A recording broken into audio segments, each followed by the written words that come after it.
individual performer. I remember Ricky Ponting said that the best advice I got from Steve Waugh was when I took over captaincy. Steve Waugh told me, lead the team well, Ricky, but don't forget Ricky the batsman. And that happens many a times, that in that position when you're taking the responsibility of the entire organization, your personal performance can get affected. How do you defragment from the dressing room when you're talking to your players to the point when you come and face the ball, then you look at the seam position of the bowler? Look, first of all, I think you don't pick yourself in the playing 11 as a leader. You pick yourself in the playing 11 as a batter or a bowler. Your primary job is not leading the side. Your primary job is to score runs. If you don't score runs, leadership is just an honor. Captaincy is just an honor. It's just the additional responsibility. I don't think so anyone has ever got picked in the playing 11 just on the basis of being a good captain or a leader. Their first job is to perform, whether with the bat or with the ball, and that is what you just mentioned is absolutely correct. That becoming a leader, don't forget your primary responsibility. Your primary job is to score runs. If you're not scoring runs, it means you don't deserve to be a leader. And that is why I say that what Australians have done years back, they pick their best playing 11 and then decide the leader.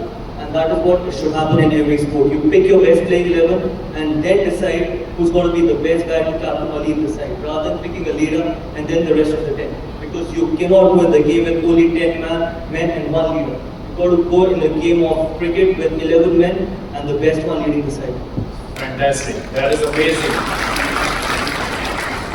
The last question goes to you, Mithali Raj, is technology. And technology in sport today has gone to the next level. And we see all the franchises looking at data. Rohit Sharma looks at data very efficiently, and he's done that against KKR once when they tried to get Russell out. Russell just was hitting them all over the park. They realized that data was suggesting that the angle at which Russell needed to be bowled had to come a little bit towards the on, so that only one over that Malinga bowled came out of data, where he bowled round the wicket, and that's the only ball over he's bowled, and he got Russell out. But that was one off. After that, Russell went ballistic. You have used data probably as an individual, and then probably at a team level. Tell me, technology in sport, what is your take on it? I think it definitely has helped.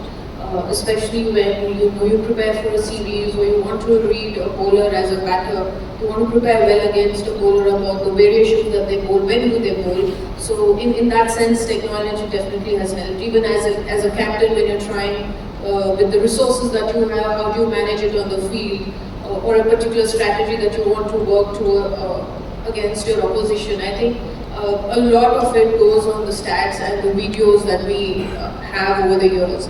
Initially, when it was relatively a new concept way back in 2006, I remember we were playing a test, the only test in England, and the first innings of both the teams, we've lost about like 15 to 16 wickets in like the 4 wicket, and I was one of them. So I was not one of those people who get out so easily with leg before, so it seems like something is wrong with me.